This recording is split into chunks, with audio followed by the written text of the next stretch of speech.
everyone. I'm Rob, and today I'm going to be teaching you about World War I in the United States. It's kind of a little history lesson, and this is going to be a really brief, quick overview because there's a whole lot to why the U.S. entered World War I, but for the sake of brevity, I'm going to simplify things drastically.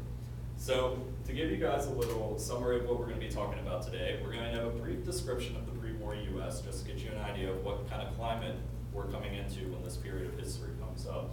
We're going to talk about our reasons for entering the war specifically. It's going to be kind of a slavery explanation. If you're, the Civil War, there's a lot of reasons why we entered it. The most common reason we hear is, it was about slavery. That's kind of what we're going to do for World War I today. It's a little oversimplified. We're going to talk about what happened during the war, both at home and overseas, that was significant. And then I want to talk about the lasting legacy of what happened and our involvement. So to start out, we're going to talk about the U.S. pre-entrance, and before I get to Woodrow Wilson and Theodore Roosevelt over here, my bros, we're going to talk about the population of the United States. In the late 19th century and early 20th century, we saw a huge influx of German and Irish immigrants to the United States. Now this is important because the Irish don't really like the British, and the German immigrants were pretty sympathetic to Germans. This is kind of a problem because when we do enter the war, we're going to enter the war as an associate power helping the British. So there's a lot of people at home who really don't like the British and who are really sympathetic to the Germans. And they make a big part of the voter base for the Progressive Party. And the Progressive Party is kind of led by this Woodrow Wilson guy. And Theodore Roosevelt's also actually a progressive, even though he belonged to the Republican Party. And the two differences you need to understand between these guys is Wilson was kind of a staunch non-integrationist, and a lot of times in this period of history, you're going to kind of hear that the United States was very isolationist, and I don't think that's a very accurate statement because we did like to get involved in things all over the world as long as they were our business, and we didn't really want to get involved in things that were Europe's business. And so in that regard, when World War I breaks out, we just said, this isn't our war, we don't want to deal with it, and that was Woodrow Wilson's approach. Theodore Roosevelt, he made kind of his career on being an interventionist. And he said, we need to build up our army, we need to get ready because this is coming. And Wilson and his supporters kind of pushed him aside and said, no, we're going to do things our way. So that's kind of the pre-entrance. And then some things happened that are kind of a big deal. So the Germans didn't really have any naval superiority. And this was really bad because the British were strangling them and cutting off their cities from food and supplies. And so their soldiers were dwindling in supplies really rapidly. So they started using U-boats very effectively using what's called unmitigated submarine warfare. And what this means is if there was any target, it didn't matter, it could be a fishing boat, a cruise ship, whatever, if they thought it would help their war effort, they were going to blow it up. And this made a lot of people mad. And I don't know, does anyone here recognize this ship? It's pretty famous. John?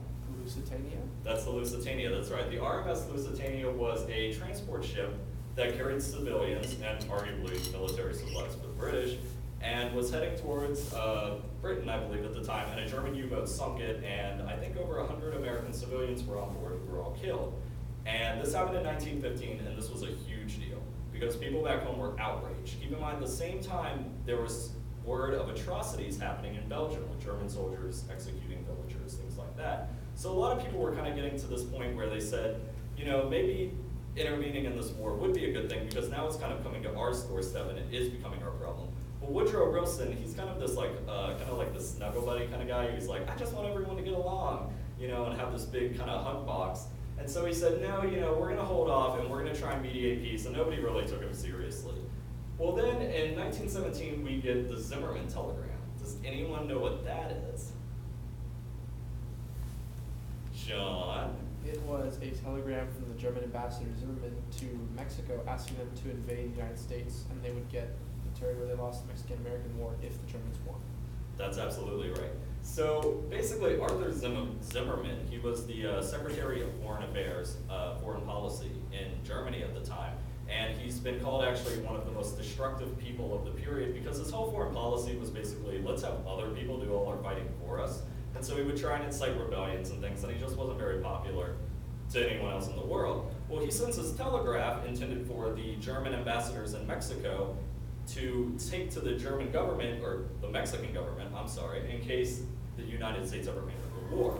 Now, what had happened was the British intercepted this, and this was in code, just like you see, it was a bunch of numbers, and the British intercepted it, and they decoded it, and they said, oh my God, we need to get this to the Americans. They bring it to the Americans, and the Americans immediately release it to the press. Well, you gotta remember the press is, a lot of the liberal, supposed, whatever, liberal press catered to German, Irish immigrants. And so a lot of them kind of said, this is probably a fake. This is just something some jingoist came up with to try and get us into the war. And Wilson kind of said, no guys, I know this is real. He's like, but I can't tell you how, because he didn't want people to know that the British had a code breaker and had deciphered this code, because the Germans still didn't know quite how this had happened. Well, the problem is, or I should say the problem for the Germans, is that Arthur Zimmerman is a huge idiot, because he came out and said, actually guys, it is real. And he told everyone, he's like, yeah, I did tell Mexico they should invade the US in case there was a war. He's like, but it's okay, you don't have to be mad, because we were only gonna do that if you entered the war against us. So if you don't enter a war, we won't attack you. And everyone was like, you're an idiot, why would you tell us that? And so the US gets really mad, and Wilson gives a speech to Congress and he says, we're going to war, and everybody jumped on board with it. Now, there are a few things that happened during this war that are pretty important. So obviously we won the war, so that was pretty cool. And that's actually American troops, the top picture right there. They're entering Siberia over there in Russia. They actually crossed over. We were pumping 10,000 troops into France every day at the height of this. And the Germans thought they could stop us with U-boats, and they were done.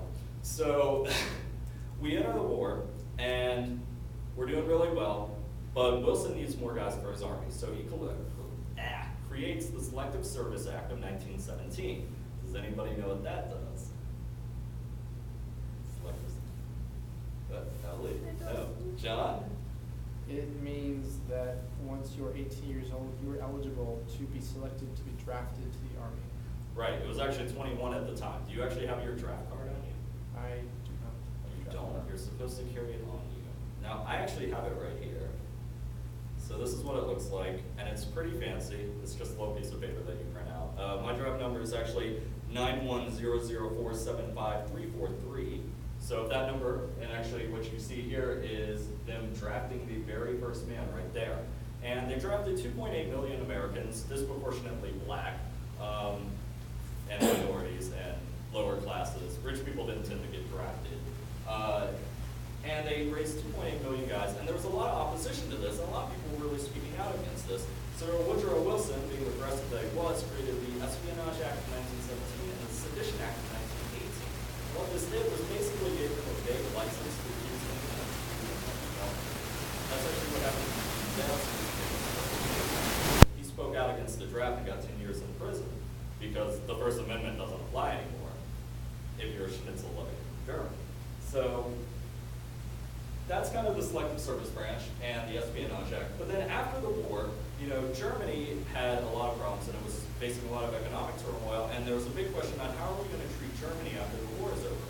Woodrow Wilson created the 14 points, and the 14 points is going to be the basis for what happens in basically the next